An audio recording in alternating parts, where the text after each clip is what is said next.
in the African National Congress in Arusha in South Africa. At that time, Zwelinzima Vavi was the General Secretary of the Confederation of South African Trade Unions. In a tumultuous history of that organization, and certainly in recent years there has been some serious divisions and on the basis of the relationship with government.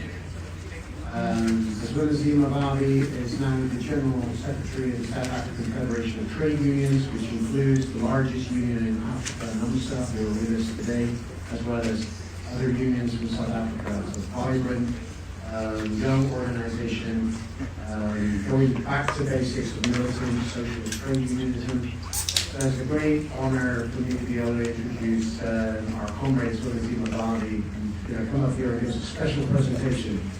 The International Civil Rights President.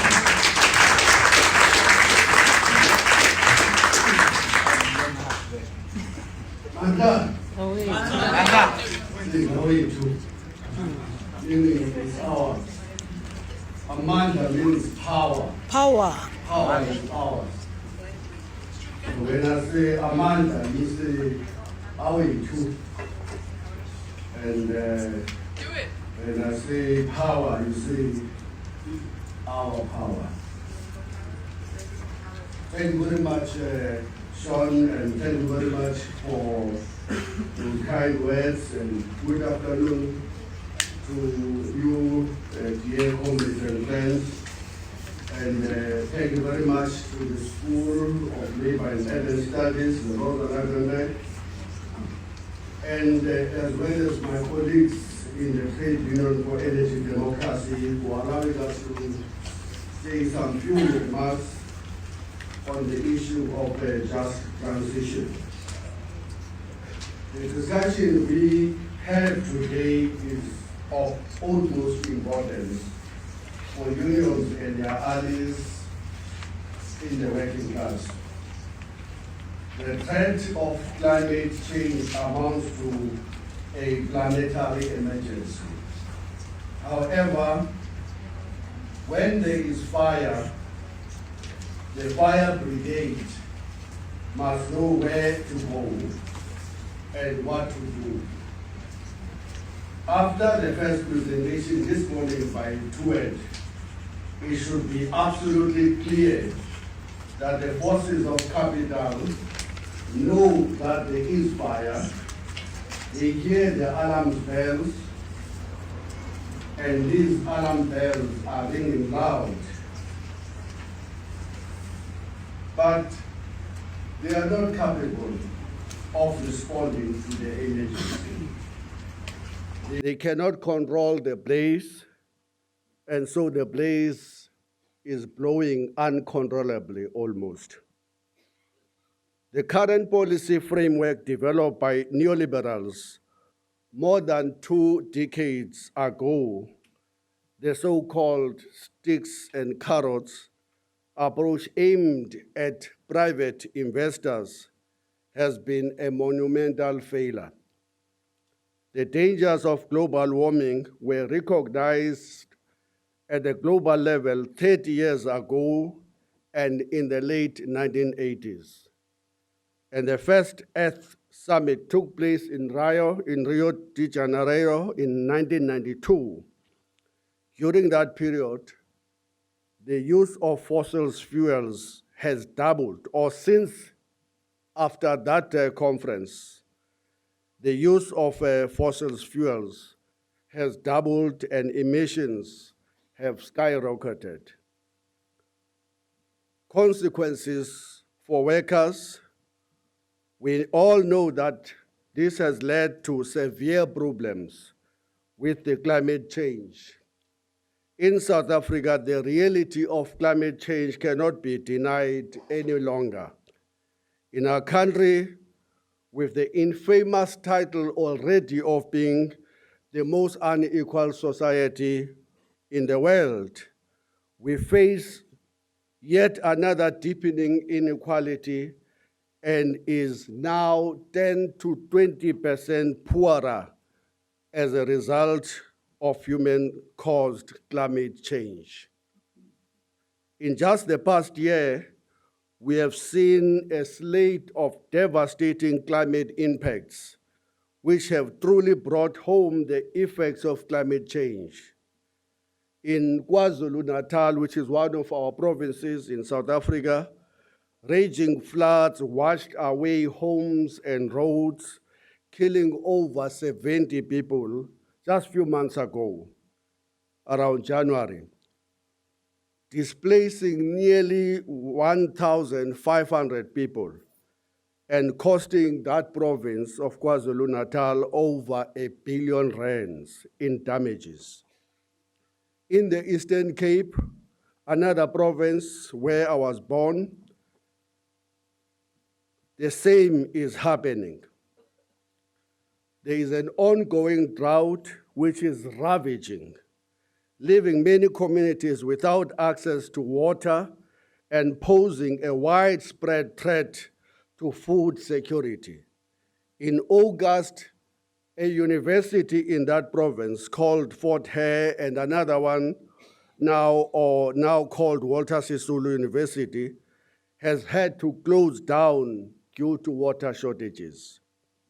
In the Western Cape, another province, the city of Cape Town barely escaped reaching day zero and had to reinforce and enforce water restrictions, which capital used to increase the water tariffs to unaffordable levels for the poor majority. Looking forward, if we do not act on climate change, Cape Town's drought is expected to become a new norm for the city, and droughts potentially will become even worse going forward. In broader Southern Africa, our neighbors are also feeling the brunt of climate change. In the pace of just 1 year, Mozambique was hit not once, but twice by two massive cyclones.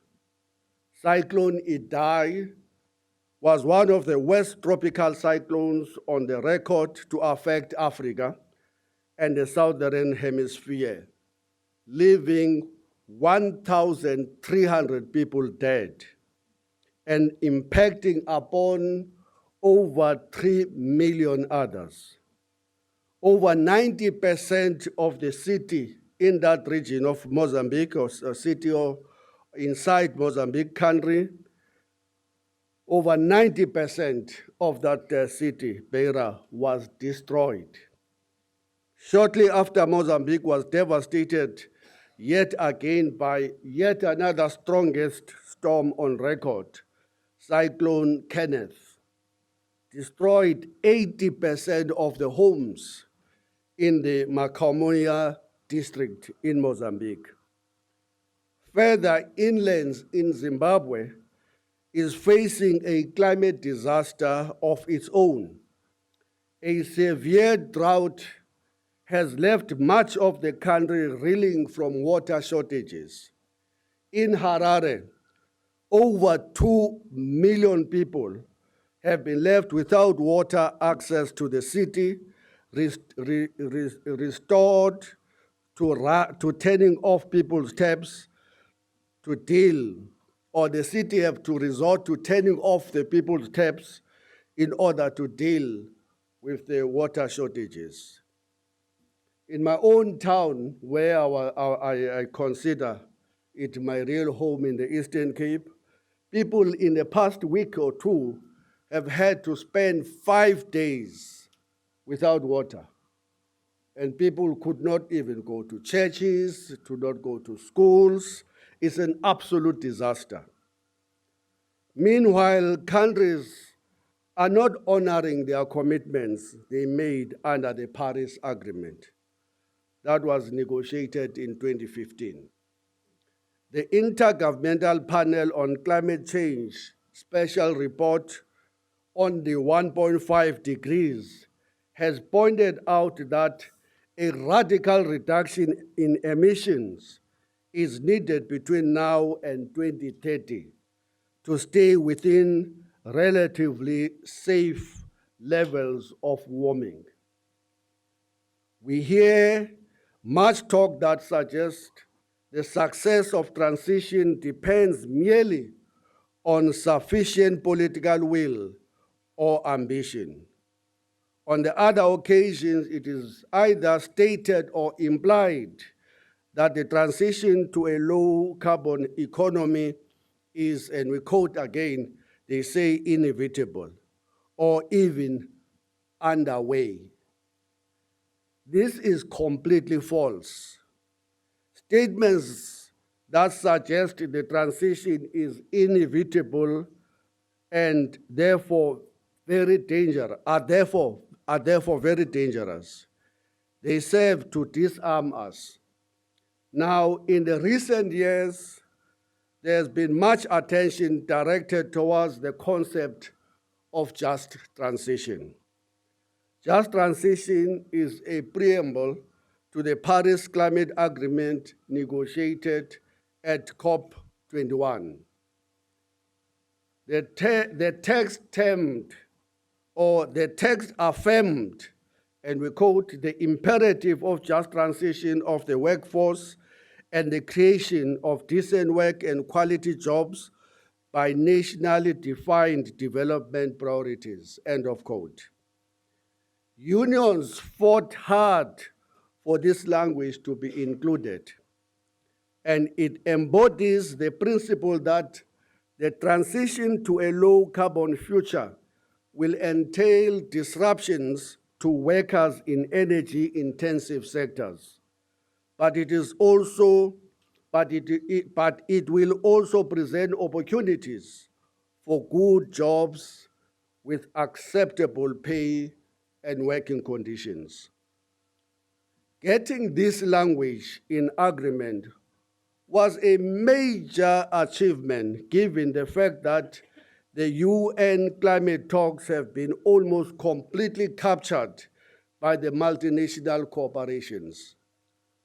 Appropriately, the term just transition has its roots in the US labor movement, specifically to efforts of the Oil, Chemical, and Atomic Workers Union to negotiate a super fund for workers.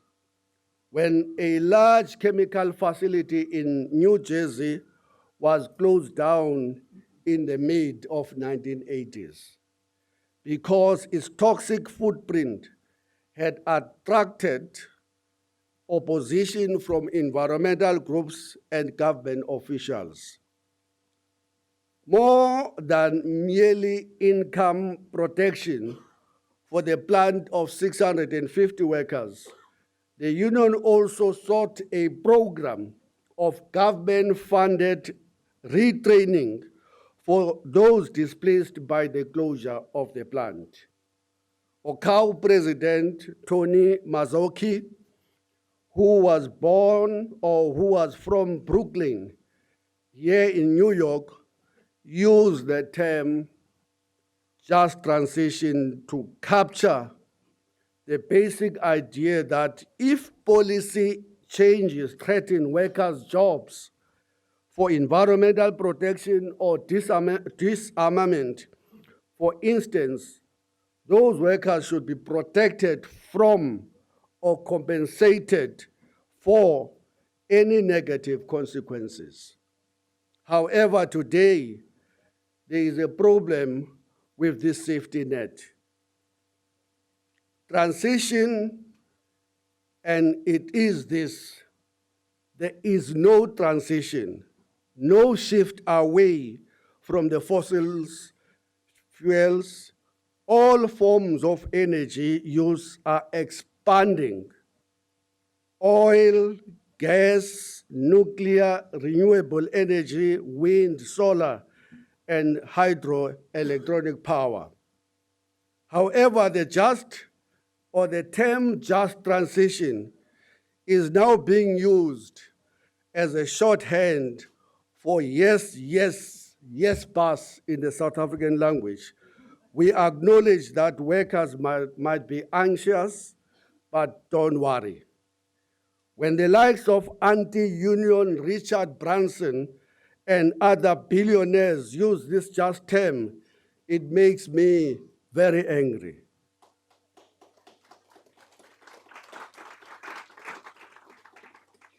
When South Africa's president, another multi-billionaire, Cyril Ramaphosa, refers to the need, and we quote him, just transition, in the same speech where he announced that the National Public Utility ESCOM will be broken up or unbundled in order to attract private investors, we know that the term has been captured, co-opted, and corrupted.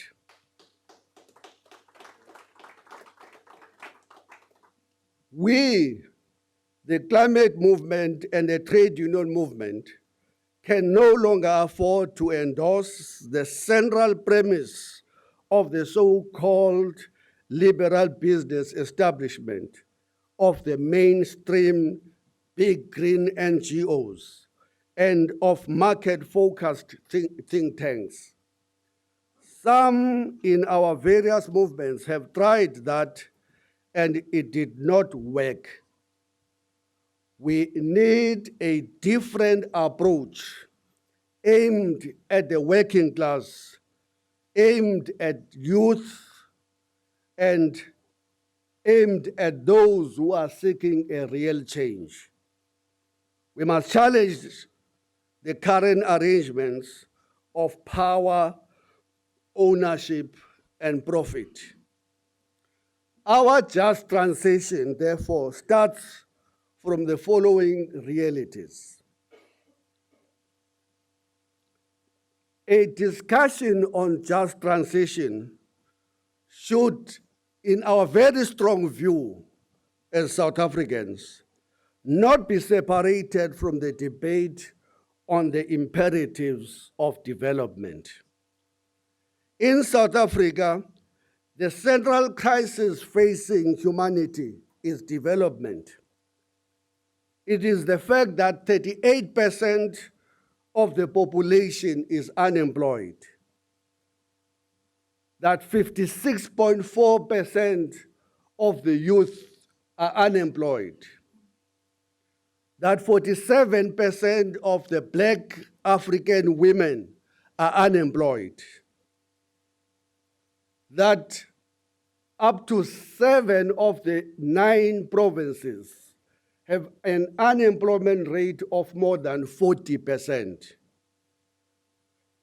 It has to be linked to the fact that 63% of the population lives in poverty, and that South Africa has become the most unequal society on earth, as we have just pointed out. We live in the reality of two worlds in our country. One world have residents that used to be the oppressors, white minority, and the other world is the world of the black majority that were oppressed. And in that world, there is no access to land and property. That's our starting point.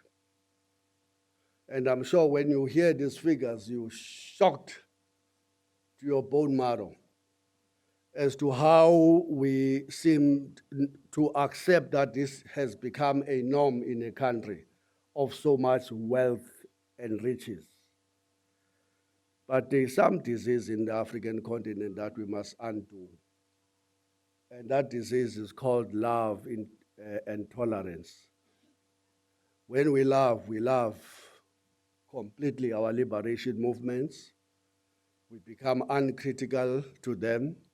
In fact, all liberation movements are given a chance of 30 years minimum in power. And in that 30 years, almost nothing can be done. And whilst the situation of those people that fought for liberation continue to deteriorate. So we're trapped in that. We're now 25 years into democracy, and unless the working class can stand up and organize, we may see another 10 or even more years of the situation that I've just defined getting worse and worse. So a move away from the fossils and the carbon economy that is not taking into consideration these massive developmental challenges will simply lose credibility. Any program that will worsen this already terrible situation will not enjoy the popular support. In fact, will strengthen the hand of the denialists who exist even in South Africa, who are increasingly quoting President Donald Trump words of denialism. Workers should not be made to make an impossible choices. The choice to continue dying in poverty, the choice of continuing to work in the mines that kills them, their families and their communities slowly from respiratory diseases that they are inhaling, from inhaling a dirty air. Our choice is both. We want our jobs and the right to live a decent life, but at the same time, we demand a clean environment. Just transition must therefore deliver both, not one to the exception of the other. This is the world, a world of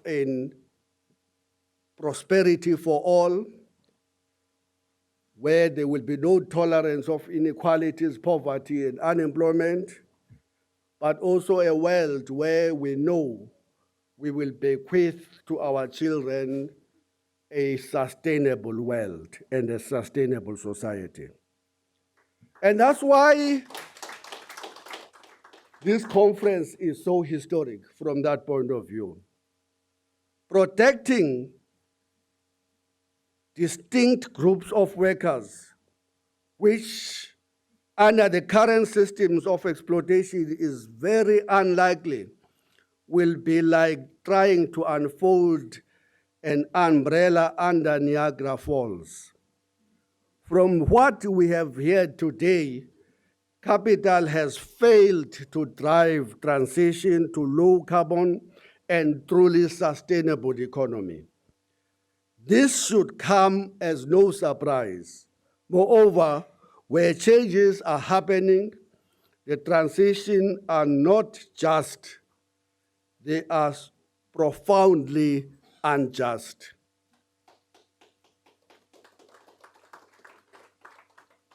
Now, acting along other social movements is my fourth point under that transition. What should be the tenets of transition?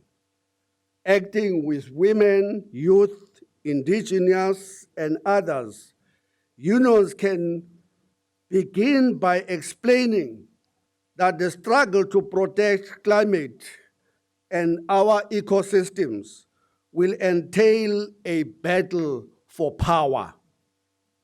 Yesterday, we were reminded of the undying words of Rosa Luxemburg, who once said, and we quote him, and was quoted yesterday in our discussion, the fight for climate change must be feminist, anti-racist, and anti-capital, end of quote. That is why we must immediately start to use the just transition in terms of profound socio-economic transformation. This is the only way to achieve a zero carbon world in our lifetime. This is the reason we should advance social ownership of the renewables themselves. Energy is a public good and should not be privatized. Same as the provision of clean air, the right to clean water, the right to public health care, and a functioning public education system, amongst others. These are the battles that we must wage at this moment. And it appears that the friends, when it comes to that horizon, are at this moment increasing. If you are to listen to what the Labour Party of Britain is demanding and what Bernie Sanders is championing here in the United States. So the green growth is dead. It was an ideological proposition, not a serious path to a truly sustainable future. The pursuit of a truly just transition could also serve as an energizing focal point for organizing and mobilizing. Unions must develop transformational strategies that are anchored in a paradigm of sharing, solidarity, and sufficiency. This is why in South Africa today, we are waging an open fight to defend the public utility, Eskom, from privatization, and we've developed a vision of a South Africa that undergoes a transition that is anchored in the protection of workers in the coal and heavy industry sectors for an economy that relies on coal for 80 to 90% of its electricity. We cannot go into 100% just like that in a short period of time. The transition must be negotiated with workers and affected communities. And it must be planned and coordinated between the local, provincial, and national governments. We hope to have a national general strike on these issues very soon in South Africa.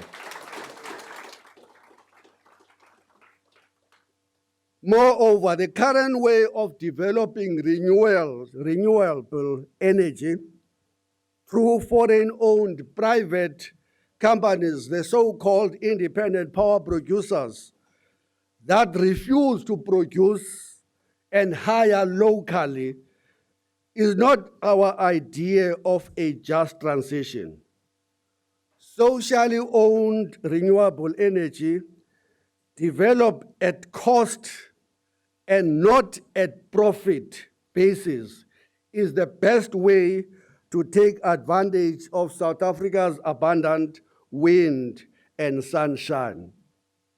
This is perhaps the only way to ensure a just transition for workers and survival for human society as a whole. Lastly, Tony Mazoki saw just transition not just as a merely safety net provision, but as a means of raising more important questions about economic decisions and priorities to help workers imagine a different future. He also saw trade unionism as a social movement that should stand on clean principles. Other union leaders often attacked Mazoki for his anti-war politics and his criticism of the oil and nuclear industries, amongst other things. In his own words, he had this to say, and again, we want Richard Branson to listen if he's watching this. Let's quote him. "I have been accused of being a militant. I think that's sad. I think that's a sad reflection of where we are. I thought we would wear proudly the fact that we are militant.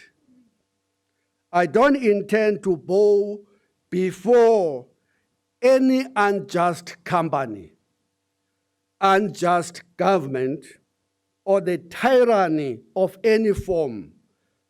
That's my role, to the last breath of my life. That's what trade unionism is all about. End of quote. So yesterday, we learned from so many delegates that this what Mazoki represented has become a death warrant in so many countries.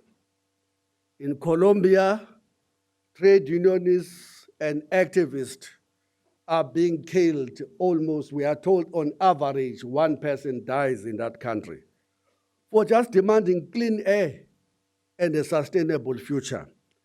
In Mexico, our comrades are being persecuted. In Brazil, Brazil have fallen under the hands of a rogue state, again under the influence of your men here. And that important forest is burning as we speak. In Canada, millions are put aside to discredit our voice and our messages. So this is and has become a struggle for life and death. Unionists and climate activists are being killed. That's our message to the workers of the world today. Yet we do not have a choice. We must fight to win this battle for our sake and for the sake of the generations to come. So in our country, there's a slogan that I want to teach you. It's very simple. It says, don't moan, organize. Don't moan, mobilize. And I want you to say after me, don't moan.